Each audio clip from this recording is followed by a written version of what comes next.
Thank you so much for clicking on this video. And if you're coming from what is kind of like part one of this BRICS series on this channel, if you haven't seen that video, check it out because it just goes in a bit more detail about the history of BRICS. Now, in this video, I want to focus on why America is so upset, why America feels, the behavior shows they feel threatened because a lot of reaction. Why would you react? So we want to talk a little bit more about the alliance and its effects. Let's get into it. From what I can see, one of the biggest goals BRICS has on the table is to reduce the reliance on the US dollar in global trade.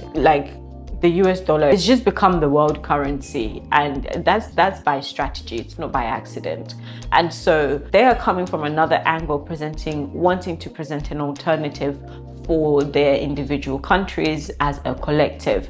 If successful, it could weaken America's economy and its dominance. The Development World Bank and CRA are institutions formed by BRICS, and they're essentially offering an alternative to the IMF and the World Bank, which in large, historically, have been known to be controlled by the US. This essentially is undermining America's influence and its power over global finance. I can see why it would be a major reason why Trump and friends will be upset. Secondly, BRICS is representing a shift in global power from the West. Now, power doesn't just mean money, although money is a significant factor.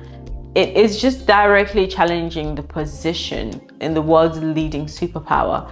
For example, BRICS often criticizes Western policies. Having your position challenged, it means people can actually critique, people can actually voice their thoughts and opinions, or maybe just do something completely different to what you would as a superpower like, because they know that they are further from reach from you. And a lot of countries do not have that freedom because much of what they do is governed or watched over by the US. And BRICS is offering an alternative, a freedom from that.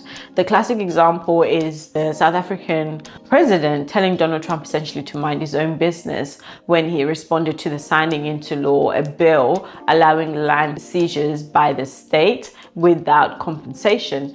This back and forth led the US to pulling their support in aid, which is a power someone has by design, by strategy. As history has shown, for such events, when somebody doesn't do what you want, you pull away whatever it is you had first introduced as help or as a benefit.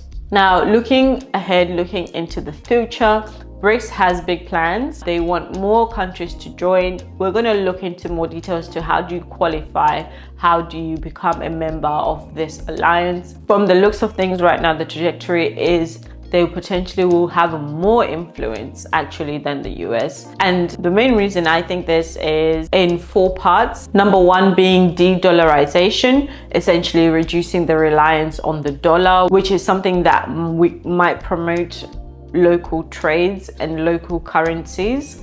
And second, expansion. So adding more members, again, just create a global reach, which again strengthens their ideas and what they represent. Infrastructure development is another thing. Actually funding projects that boost economies.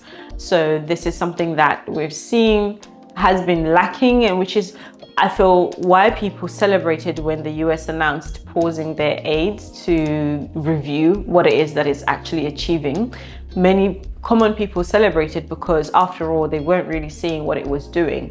And this is somewhat to say the money, therefore, is not reaching the individual. So the aim of BRICS is for people to actually start seeing that ripple effect of the infrastructure development investments that they do. There's many conspiracies to why, right now we're not seeing it, much of it pointing to bribery and theft, but I don't think it's that simple.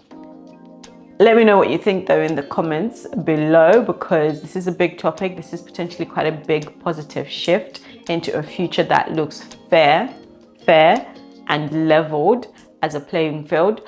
But yeah, let me know what you think in the comments below, and I will see you in the next video. Stay safe.